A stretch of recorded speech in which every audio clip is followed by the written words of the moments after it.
que ya en Palestina esto lo había percibido, ¿no? Porque también es un país donde somos minoría, ¿no? Pero en Egipto esto fue, digamos, lo que conocí allí y que por otra parte es tan poco conocido en el mundo, fue tremendo, ¿no? En Egipto los cristianos se concentran en el sur del país, lo que se llama el Alto Egipto. Y los cristianos allí han tenido mártires desde que existe el Islam. Desde que el Islam, desde que los musulmanes pisaron Egipto. Siguen teniendo mártires hasta el día de hoy. Por eso digo una cosa muy desconocida, de esto no se habla, ¿no? Entonces, para mí fue muy fuerte, porque me encontré con que los cristianos, que eran cristianos como yo, como no, podría decir de otra manera, con otra entrega. Para ellos, el martirio es parte de su programa de vida cristiana. Abarca el martirio, no es una cosa que, bueno, en alguna situación peculiar puede suceder, cuando, no sé, por el terrorismo, por alguna situación de guerra, o por...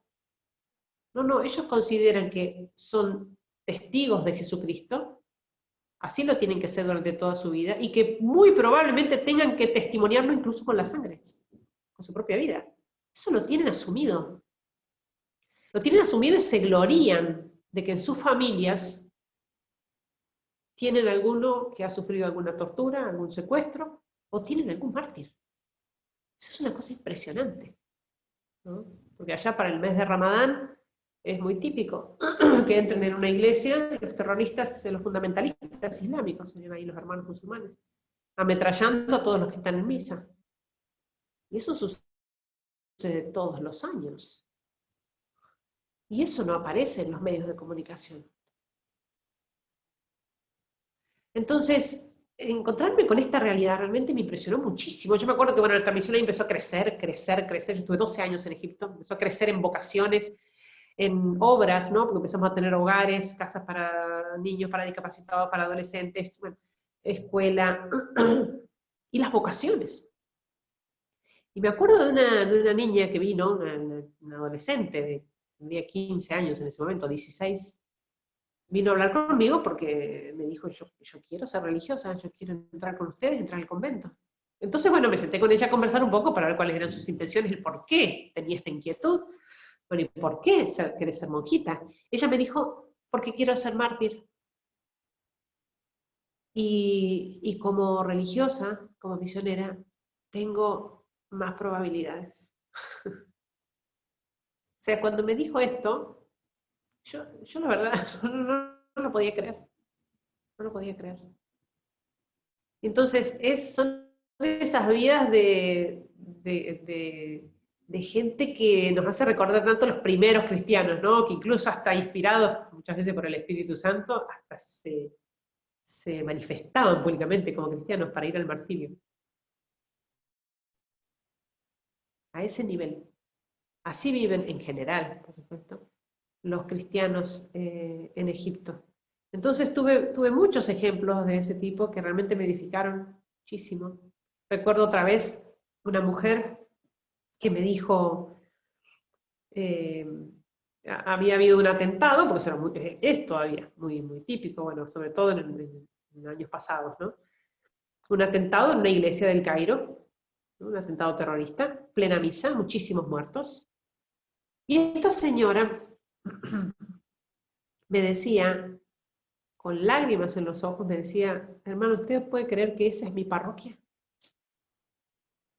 ¿Usted puede creer que justo ese domingo fui a la parroquia del barrio vecino a misa y no fui a mi parroquia? Y me perdí la posibilidad de ser mártir. Me perdí la posibilidad de demostrarle a Jesucristo cuánto lo amo. Imagínense que escuchar una cosa así, a nuestro criterio, nosotros qué hubiéramos dicho, bueno, menos mal, gracias a Dios que ese día se me ocurrió ir a la iglesia del barrio vecino. Me salvé mi vida. Y esta mujer lloraba porque se perdió la posibilidad de ser mártir. Y ella me lo dijo así, me perdí la posibilidad de demostrarle a Jesucristo cuánto lo amo. O sea que ellos saben bien qué significa el martirio, ellos lo entienden. No es dejarse matar por un gusto, por una cuestión morbosa, una cuestión que les guste. No sé. Es la demostración,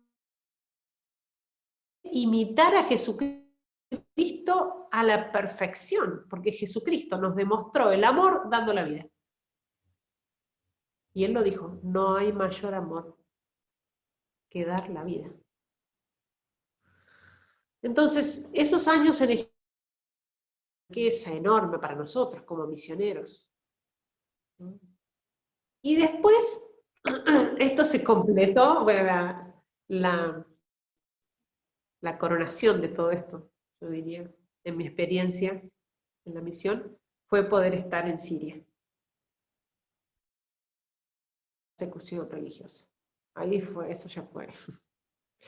Porque eso que yo había visto en 12 años, esporádicamente, en algunos lugares, en algunos casos, en algunos pueblos, eso se vivió en Siria durante años, de una manera tremenda e intensa.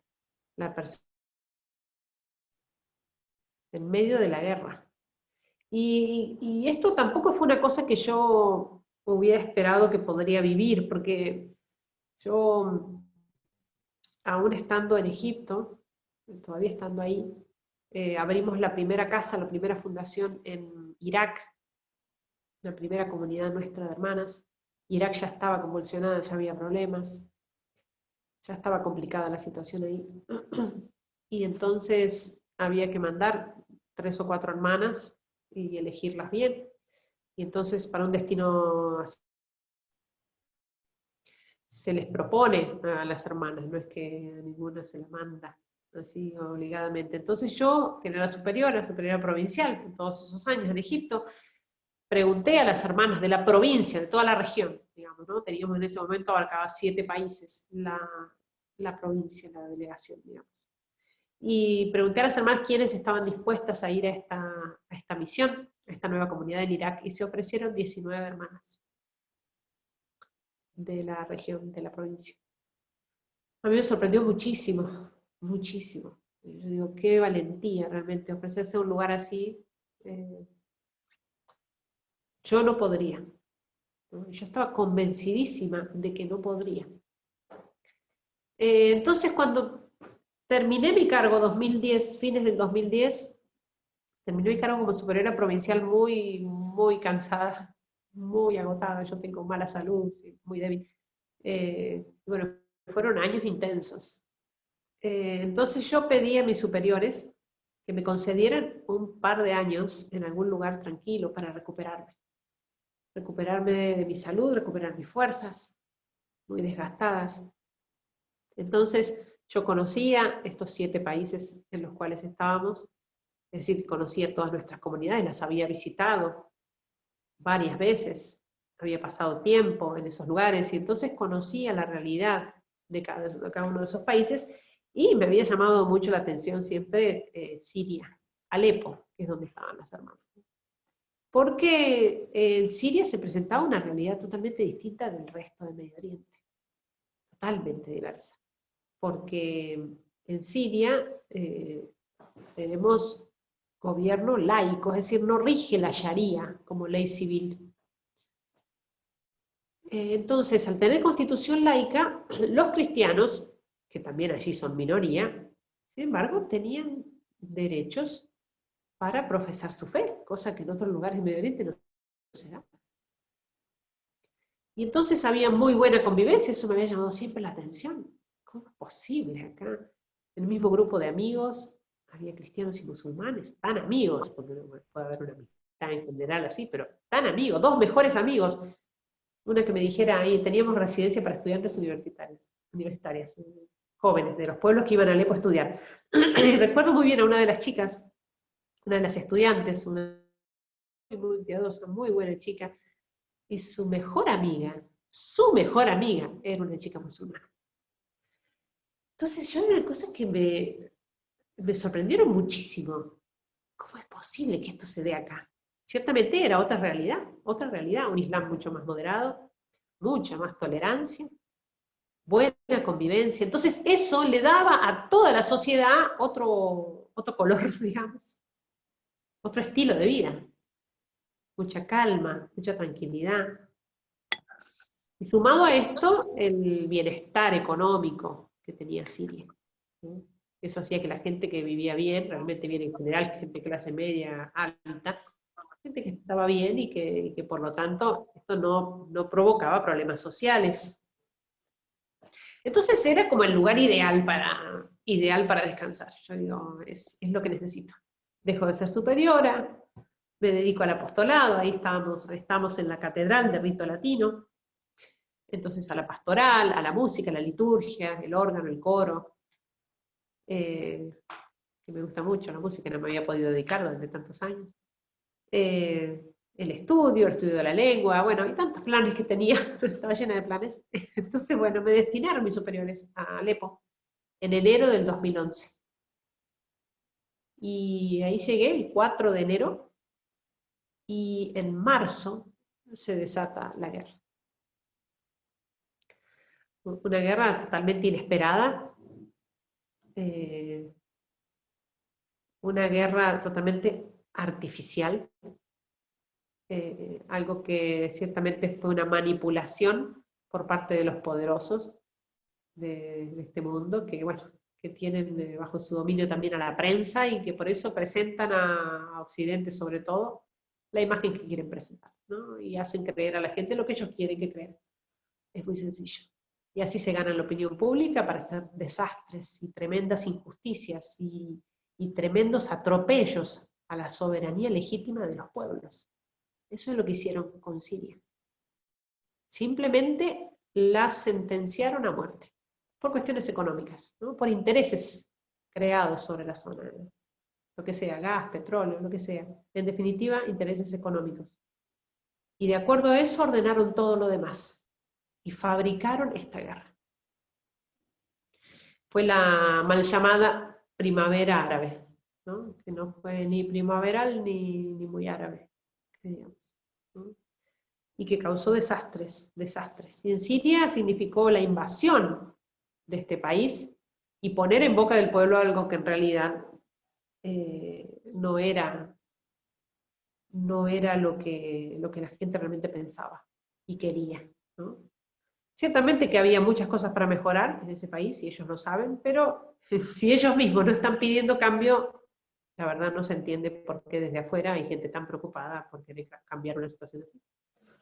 Evidentemente, lo que les interesaba no era la salud del pueblo, sino sus propios intereses económicos. Y entonces así acomodaron los argumentos y llevaron adelante esta invasión, utilizando, manipulando, en definitiva, grupos terroristas, como el ISIS.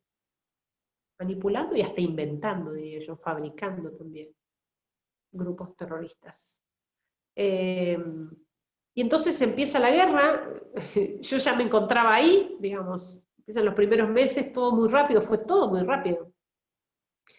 Y cuando me di cuenta ya estaba ahí, ya estaba adentro, digamos, entre las bombas, los tiros, cañonazos, explosiones, fuego, humo. Y eso empezó a ser una cosa diaria, de día y de noche, y ya estaba adentro. Y no es que no tuvimos posibilidades de salir, porque las tuvimos.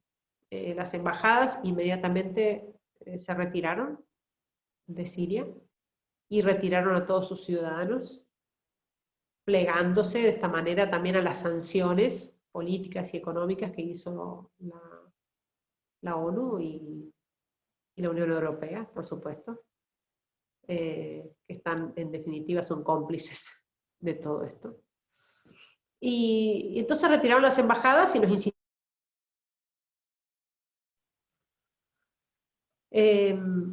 Por otra parte, también nuestros superiores nos ofrecieron la posibilidad de salir y de cambiar de misión. No estábamos obligados para seguir ahí, las circunstancias habían cambiado totalmente.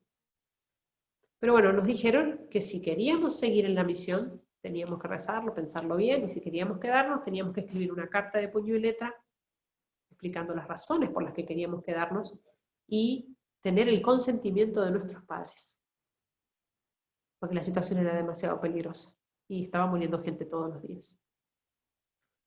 Entonces, bueno, yo lo pensé, pero bueno, fue, la verdad no es que tuve duda, en ningún momento tuve duda, porque además una cosa que para mí fue clave fue darme cuenta de que aunque había empezado la guerra, y esta situación tan trágica, difícil, peligrosa, yo me di cuenta que no tenía miedo. Fue para mí una de las primeras señales para darme cuenta de que Dios me estaba dando una gracia especial para estar ahí. No tenía miedo. No tenía miedo, estaba tranquila, estaba serena, estaba contenta. No me quería ir. Y entonces hablé con mis padres, nos comunicamos vía Skype y mis padres sabían cómo estaba la situación, por supuesto.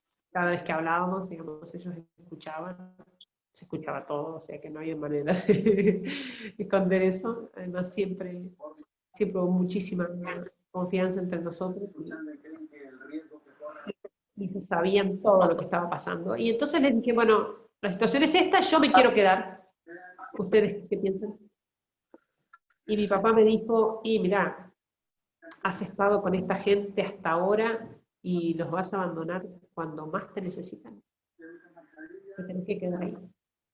Vos te tenés que quedar ahí, así significa dar la vida, ¿eh? Así te tengas que morir ahí. Además, me dice, ¿qué clase de misionera sos? Y ya apenas se pone difícil la cosa, ya se quiere volver. ¿Cómo es eso? Y me dijo esta frase, que no le voy a olvidar nunca. Me dijo, además, no tengo ninguna intención de competir con Dios, porque Él te cuida allá mejor de lo que yo te puedo cuidar acá. Mi mamá estaba a su lado, por supuesto, asintiendo con todo esto, y así con el consentimiento de mis padres y esta prueba también de que Dios me quería ir, fue que me quedé.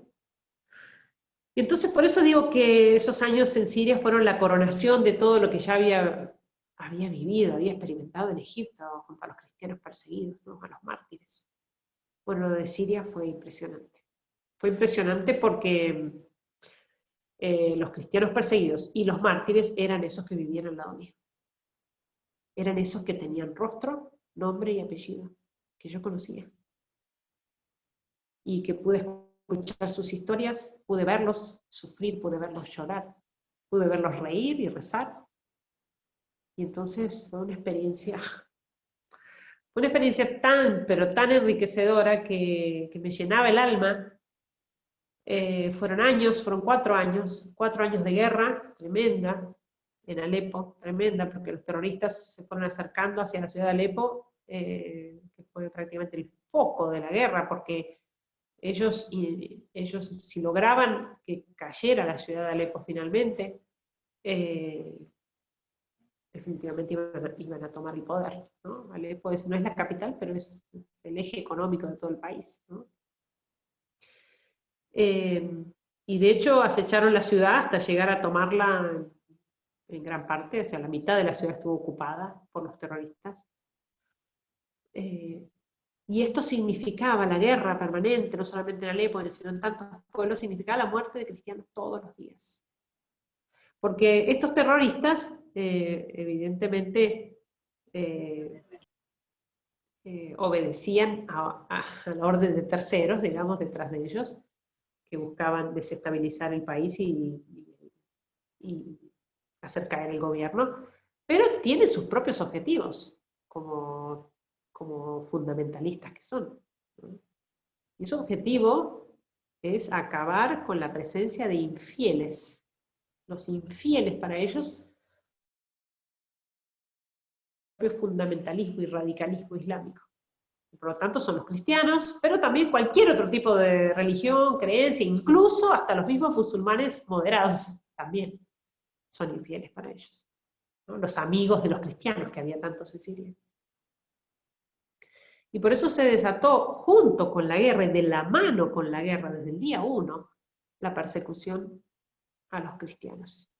Cristianos asesinados de las maneras más atroces que uno no puede creer que en el siglo XXI esto suceda, y sucedió y sucede todavía, en tantos otros lugares también.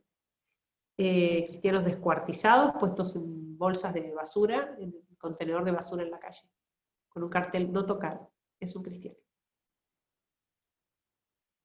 O cristianos crucificados, o niños crucificados, o enterrados vivos. Cristianos decapitados, degollados.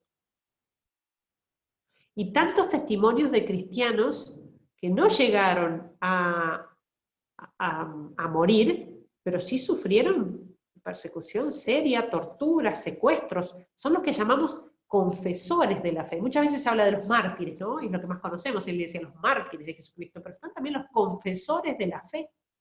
Son todos aquellos que sufrieron y estuvieron con peligro de muerte por el nombre de Jesucristo. Y así conocimos a tantas historias cercanas a nosotros, de los que sufrieron sin dudar por amor a Jesucristo. Y lo que me impresionaba era que esta gente era gente muy, muy sencilla, en el sentido de que, además, antes de la guerra, era gente que bastante mundana en general, porque, sobre todo en la parroquia nuestra, en la catedral, era gente de muy buen pasar, gente rica. Entonces que vivía cierto materialismo, superficialismo, incluso en el modo de vivir su fe.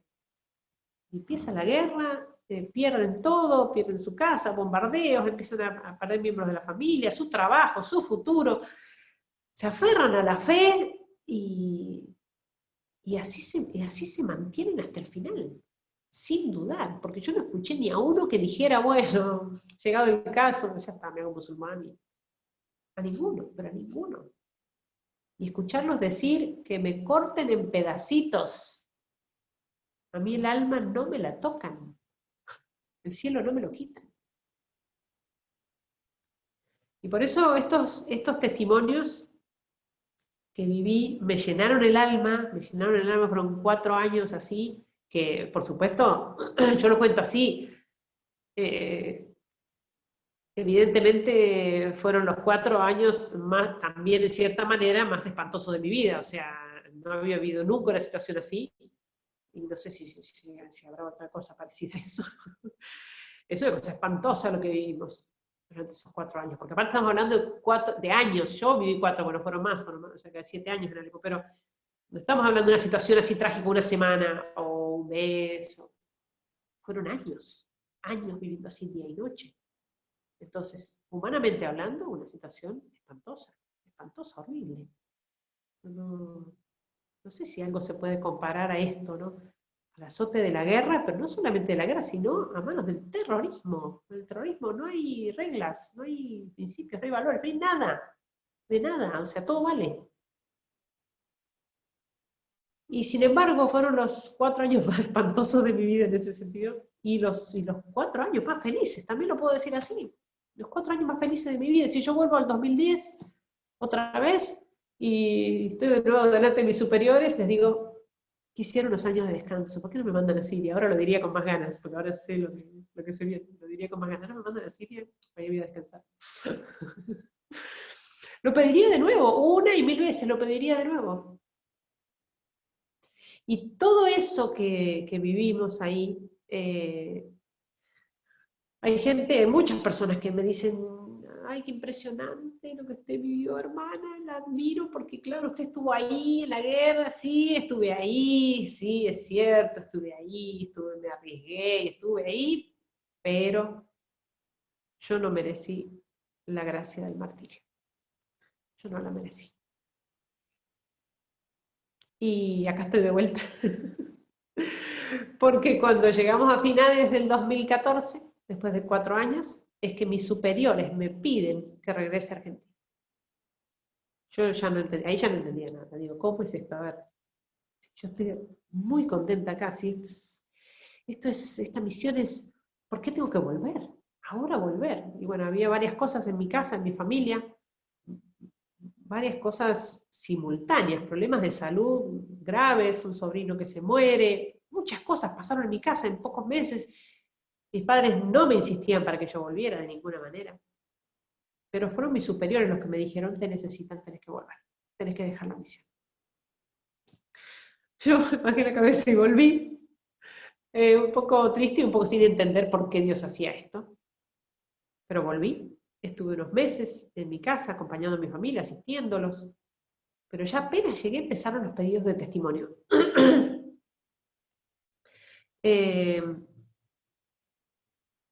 Esto fue una cosa realmente impresionante, totalmente inesperada también. No fue una cosa que yo dije, bueno, ahora que vuelvo, que estoy en Argentina, voy a aprovechar a hablar de esto. No se me hubiera ocurrido nunca, o sea, no, no, no.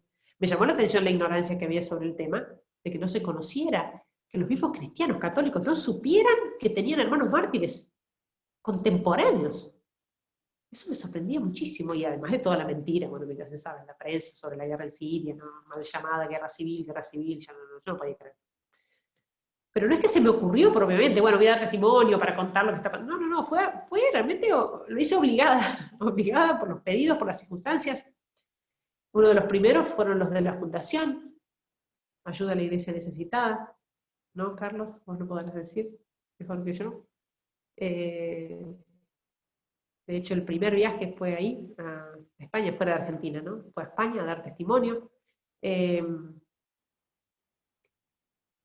Y así empezó esto de los testimonios, no solo en Argentina, sino en muchísimos países. En un par de años visité 21 países.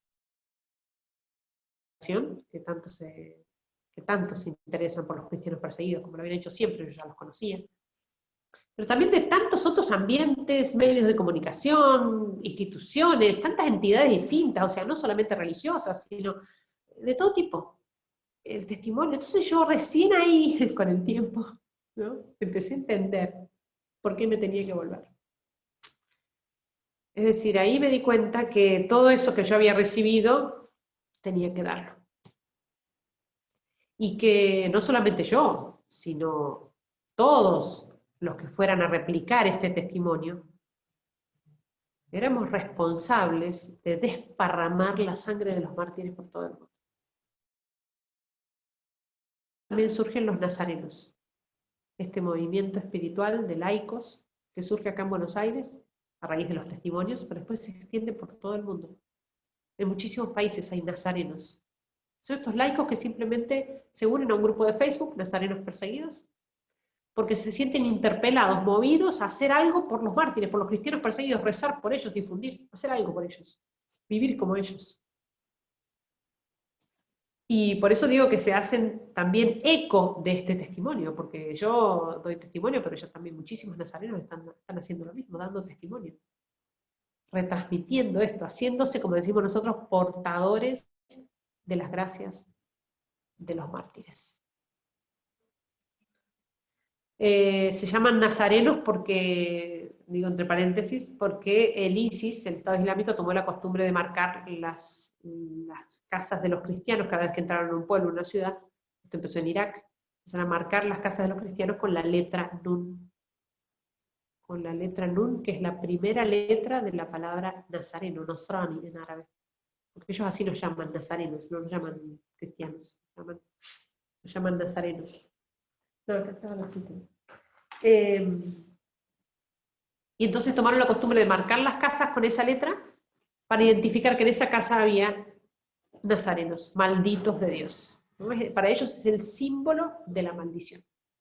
Y se transformó ese signo, esa letra, gracias, es esta letra, la letra Nun, que ustedes ya conocen y que también la Fundación difunde tanto. Esta letra entonces se convirtió en el símbolo del apoyo a los cristianos perseguidos, justamente, ¿no?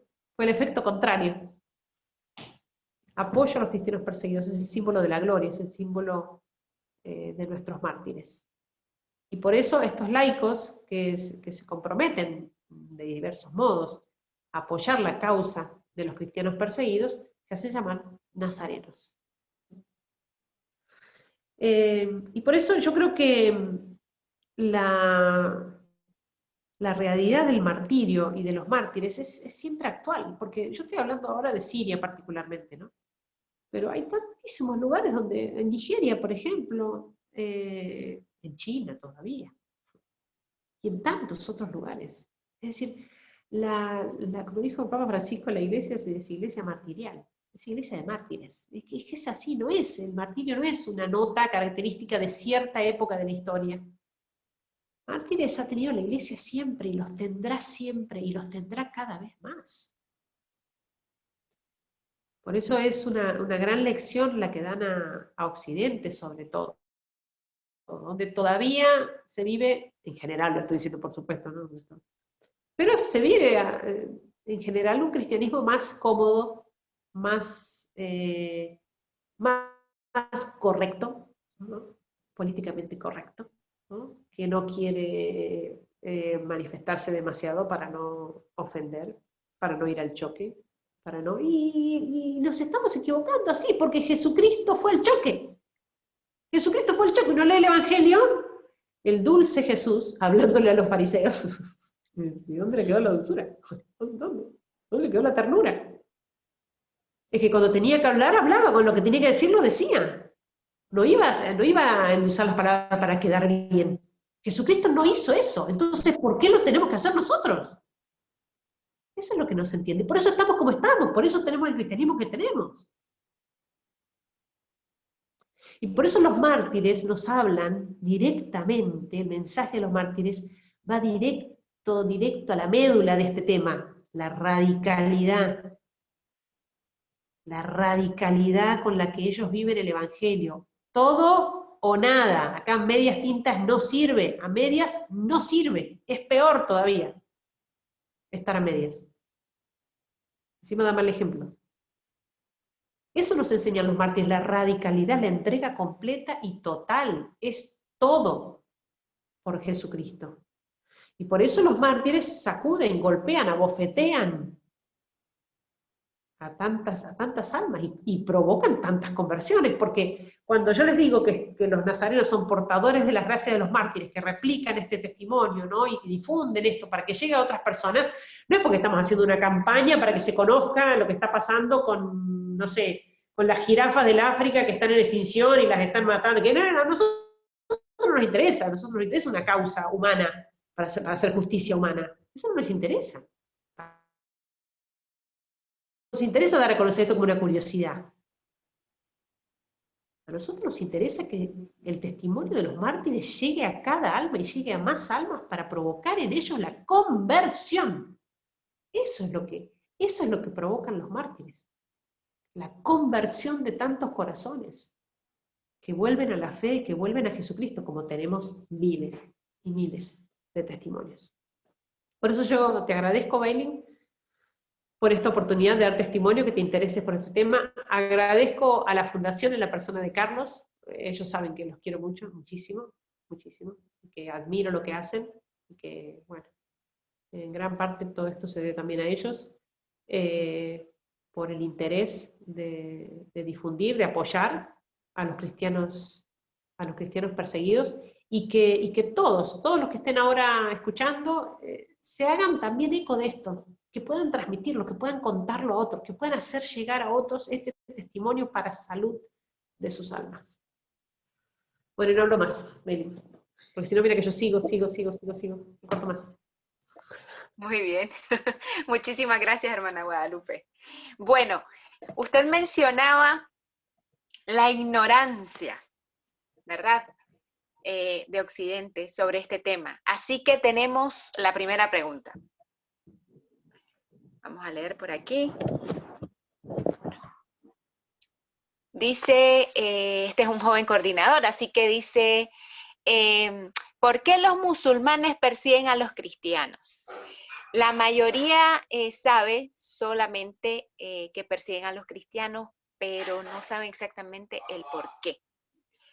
Luego me pone por aquí, los musulmanes tienen una imagen de Dios muy radicalizada. Y quisiera conocer mejor respecto a esto. Entonces, y ahí chocan las dos, bueno, usted mencionó radicalidad de los cristianos, y este chico pregunta por qué los musulmanes son tan radicales, tan fundamentalistas, y se da esa persecución en contra de los cristianos. Bueno, voy a decir algo que es muy fuerte, que le escuché decir a un converso, a un musulmán convertido al cristianismo, por eso no es una frase mía, solo la repito. Él dijo así: el que vive el Evangelio con radicalidad se hace santo. El que vive el Corán con radicalidad se hace terrorista. Yo creo que ahí está la respuesta, y no lo digo yo. Estoy repitiendo lo que dijo un musulmán fanático, muy fanático, convertido al cristianismo. Muy bien. Carlos Tortosa, tienes la palabra.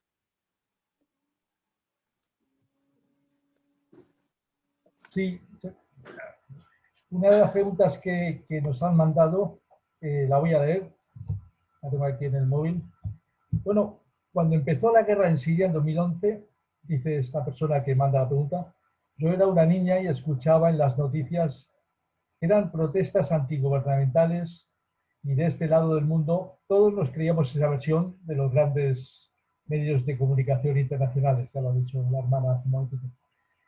En la era de las comunicaciones estamos más desinformados que nunca y sabemos lo que los grandes medios quieren que sepamos. Todo es manipulado, es difícil formarse un criterio.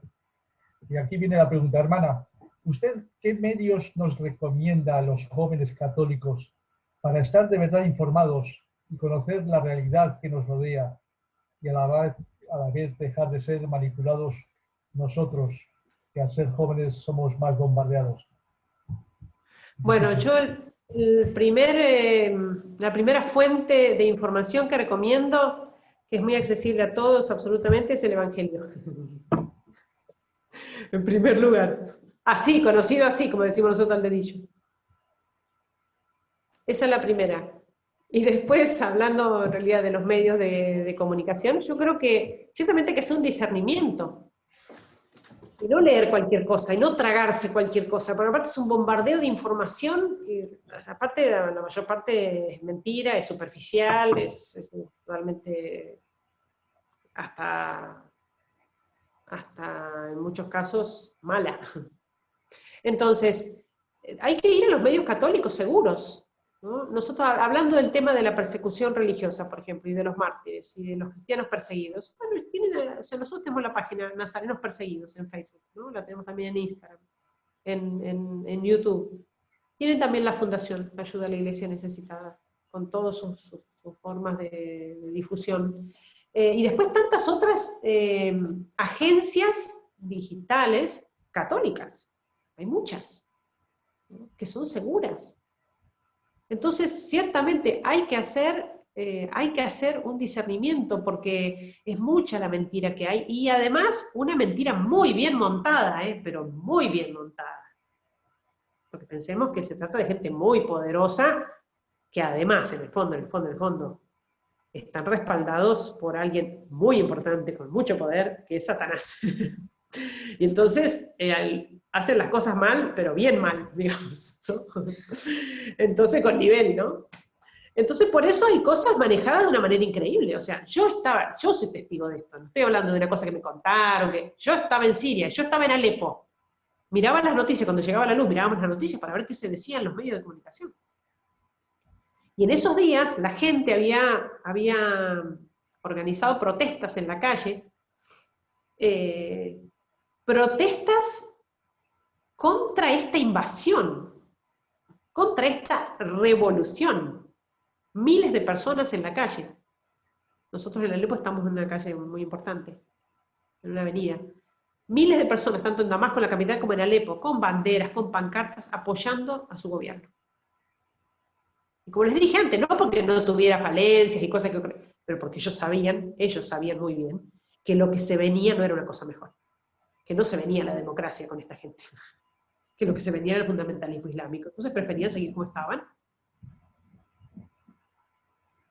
Entonces, esas mismas manifestaciones que yo vi por la ventana de mi convento, esas mismas manifestaciones las vi por televisión, tomadas por la prensa internacional, esas mismas imágenes, comentadas de esta manera. Continúan las manifestaciones pacíficas del pueblo sirio, pidiéndole a su presidente que se vaya. Yo cuando escuché eso, cuando nosotros escuchamos eso no lo podíamos creer. Además, claro, ¿cuánta gente en Occidente sabe árabe para darse cuenta que todos los cartelitos, los cantos, todo eran de apoyo al gobierno? La gente en Occidente no lo sabe. Bueno, a ese nivel, la información fue manipulada desde el comienzo. Y por eso hay que tener realmente discernimiento y ir a fuentes seguras. ¿Tendría alguna Muy más? No sé, Bailey, si hay tiempo para más o no. Claro que sí, sí, sí. Dime, Carlos. Bueno, esto, en mi trabajo en ayuda, en la Fundación Ayuda a la Iglesia Necesitada, pues aparte de tener el privilegio de haber conocido y haber estado hace 5 años ya con la hermana Guadalupe, pues he estado con otros muchos testimonios. Quizás no de este nivel, porque estar con la hermana Guadalupe es algo que marca y oírla es algo que marca. Pero he estado con, entre ellos el padre Montes, que también es de verlo encantado, seguro que la hermana lo conoce. Y el padre Montes hablaba del milagro del perdón. Y yo le he dado muchas vueltas a lo que contaba y a todos los testimonios que he oído sobre perdón y tal, y me cuesta realmente, lo creo, pero me cuesta trabajo ver ese perdón generalizado. La pregunta sería, ¿es realmente ese perdón tan generalizado? ¿Son tan diferentes los cristianos de nosotros como para llevar el perdón dentro? Bueno, sí, esto ciertamente es una nota de los cristianos, una característica de la fe cristiana. Yo me acuerdo haber estado en Alepo conversando con gente amiga, musulmanes, que me decían estar preocupados porque los cristianos, claro, cuando empieza esta guerra y la persecución y todo, evidentemente empieza el éxodo, tanto de musulmanes como de cristianos del país, pero los cristianos al ser minoría y haber un éxodo y haber encima matanza de cristianos quedan muchísimos menos, o sea, es una minoría absoluta la que queda ahora. Y estos musulmanes me decían preocupados, ¿qué vamos a hacer el día que ya no queden cristianos en Alepo? ¿Qué vamos a hacer si ellos son los que mantienen el nivel académico en las universidades, que mantienen los valores culturales? Que si son ellos, los cristianos, los que transmiten a nuestra sociedad valores que nosotros como musulmanes no tenemos, como el perdón. Ciertamente es una nota característica del cristiano y es algo que los mártires viven. No solamente los mártires, las familias de los mártires. Uno podría decir, bueno, el mártir tiene la gracia de Dios que le da de perdonar a su verdugo. Pero la esposa del mártir y la hija del mártir o la madre del mártir, eso es tremendo. Podríamos decir hasta más doloroso que para el mismo mártir, ¿no?, que está dando su vida. Y son ejemplos de perdón tremendos que nos dejan pasmados, ¿no? Y hay historias bellísimas de perdón, personas que yo las he escuchado hablar. Me acuerdo cuánto me sacudió una vez que una de nuestras estudiantes, de las jóvenes de la residencia, salía de misa, se había quedado un ratito más a rezar y salí con una hojita así, porque estoy haciendo una novena, me dijo. Estoy haciendo una novena pidiendo por la conversión del Estado Islámico. O sea, el Estado Islámico que le había quitado ya familiares, su casa, y que la estaba en la práctica persiguiendo a ella misma para cortarle la cabeza. ¿Cómo se hace eso? O sea, y de hecho nosotros decimos, bueno, la señal de que uno ha perdonado a alguien es cuando ya puede empezar a rezar por él, ¿no? Porque no significa que porque lo perdonó no le duela lo que ha hecho, o no le importe, o sea insensible, sino que la señal de que ya perdonó es que empieza a rezar por ese enemigo, por ese verdugo, por esa persona que hace el daño, ¿no? Y esto ciertamente es algo característico del cristiano, es evangélico. Muy bien, tengo una pregunta por aquí, hermana. Dice, el Islam es en esencia violento. Con el atentado reciente en Niza, se han alzado voces afirmando esto. Gracias. Y lo que pasa es que el Islam nace así, o sea, cuando pensamos en Mahoma y la conquista, ¿cómo llevó adelante? ¿Cómo impuso su religión? Justamente por la fuerza, por la violencia. Ese fue el modo en que se extendieron desde el comienzo. Y de hecho, la misma palabra Islam, no es que signifique paz, como muchas veces dicen, Islam significa, no, Islam significa sometimiento, ¿no? Es la manera en que ellos llevan adelante esto. Lo que pasa es que ciertamente son muchísimos y hay mucha variedad de personas de la manera en que lo viven, por eso yo puedo decir que conozco gente muy buena dentro del Islam ¿no? Que está de buena fe en esa religión y que ciertamente no la vive de esta manera, con este odio, con esta intolerancia, ¿no? Tengo muy buenos amigos que son musulmanes, pero porque ciertamente se alejan de lo que es la yihad, ¿no? Como se llama, la guerra santa, se alejan de esta idea de intolerancia y de no soportar la convivencia con personas que tengan otro tipo de credo, ¿no? Pero sí, ciertamente es así como nació, es así como se extendió, sobre todo en los comienzos, ¿no? Y por eso en muchas facciones dentro del Islam, porque aparte hay mucha variedad, hay muchos grados, no sé cómo decir, hay muchas escuelas dentro del Islam, ¿no? No se puede poner todo dentro de la misma bolsa, ¿no? Sería también injusto, ¿no? Pero ciertamente muchas facciones, sí, es un Islam, es una religión violenta. Muy bien, hermana Guadalupe, tengo la última pregunta, para que ya, porque imagino su agenda de este día, así que vamos a hacer la última pregunta. Vamos a ver por aquí. Dice, desde hace algunos años escucho el término cristianos perseguidos, pero es la primera vez que escucho a una persona de América que lo vivió en primera línea. No sé por qué eso me acerca a esa realidad que yo consideraba lejana. Me avergüenza decir que yo no vivo como debo mi fe, y saber que otros cristianos están dispuestos a morir antes de renegar de su fe me provoca más vergüenza aún. ¿Qué consejo da a los jóvenes tibios de los países donde hay libertad religiosa, entre comillas, para que vivan su fe con entrega total, a ejemplo de nuestros hermanos de Siria, Irak y de tantos otros países que sufren persecución? Bueno, lo primero que yo querría aclarar es que es cierto que en Occidente en general no hay persecución así de espada, ¿no? Como la vemos en estos lugares, ¿no? Pero hay persecución. Hay persecución. No es fácil para los cristianos, para los católicos, vivir su fe abiertamente, públicamente, sin daño. No es fácil. No es fácil, esto no estoy contando yo una cosa nueva, todos lo sabemos. Lo que significa el ataque por parte de las leyes a la fe cristiana, ¿no? A la vida, a la familia, eso es persecución. Por parte de los medios de comunicación, tantas veces directamente, hasta ofendiendo, blasfemando contra la Santísima Virgen, contra Dios. Esa es una persecución abierta. Y después, en particular, ¿cuántas personas, cuántos jóvenes que sufren por ser buenos católicos? Sufren discriminación, sufren burlas, sufren injusticias, incomprensión. Hay personas que ya están sufriendo la cárcel, la prisión, simplemente por manifestar sus valores y sus principios, que ni siquiera son referentes al orden religioso, sino al orden natural. Y están presos por decir eso, por opinar así. ¿Eso no se llama persecución? Lo que pasa es que, por supuesto, es mucho más sutil, está más disfrazada y está más reglamentada y legalizada, pero es persecución. Entonces, en cada uno de estos niveles, cada católico tiene que darse cuenta que la persecución existe y la va a tener. Ojo, y si no la tiene, ¿por qué algo anda mal? Se lo tiene que plantear, se tiene que examinar. Porque, ¿qué pasa? El cristiano que vive bien su fe, vive el Evangelio. Y el Evangelio choca con el mundo. Eso es inevitable. Esa oposición es inevitable. Entonces, si ando muy bien con el mundo, es porque no ando tan bien con el Evangelio. Y entonces son los cristianos perseguidos los que nos enseñan a vivir con radicalidad el Evangelio y a afrontar la persecución, como venga, lo que sea. Ellos nos dan fuerza y valentía para vivir nuestra fe públicamente. ¿Cuántas veces nos da vergüenza hablar en nuestras conversaciones, nombrar a Dios, nombrar a la Santísima Virgen, llevar un signo religioso, manifestar nuestros principios morales y mantenerlos pase lo que pase?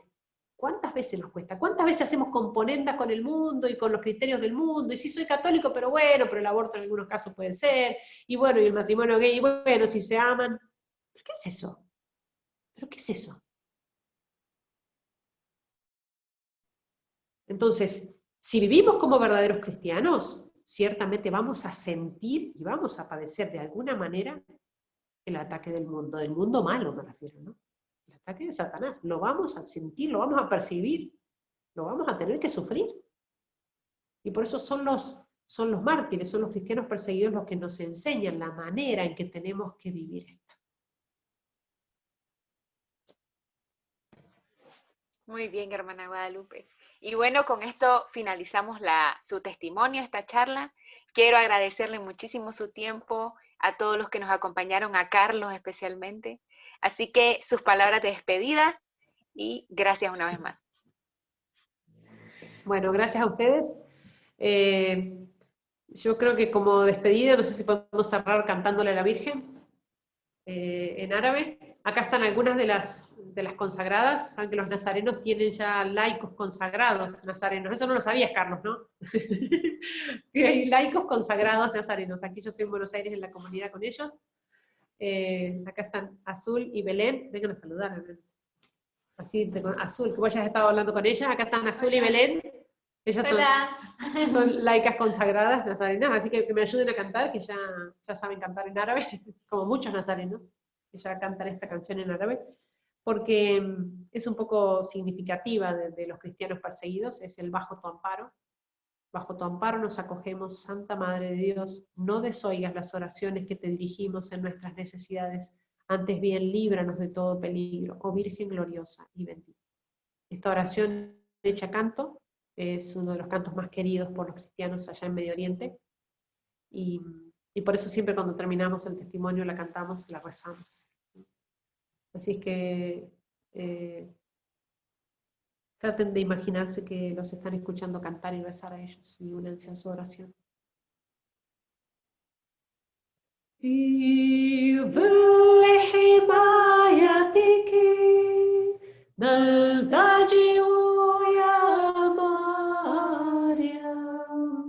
لا تردي تربتنا عندما ندعوك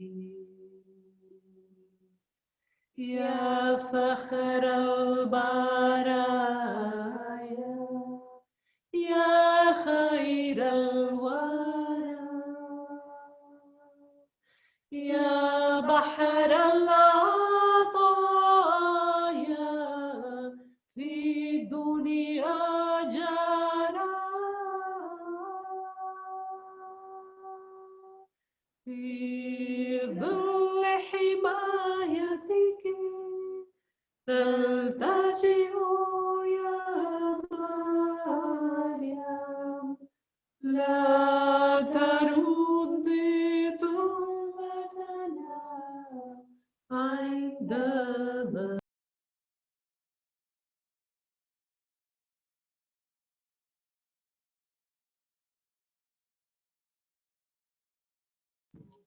Está silenciado el micrófono.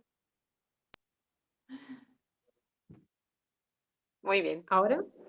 Ahora. ¿Se silenció ahora? Ahora la escucho perfecto.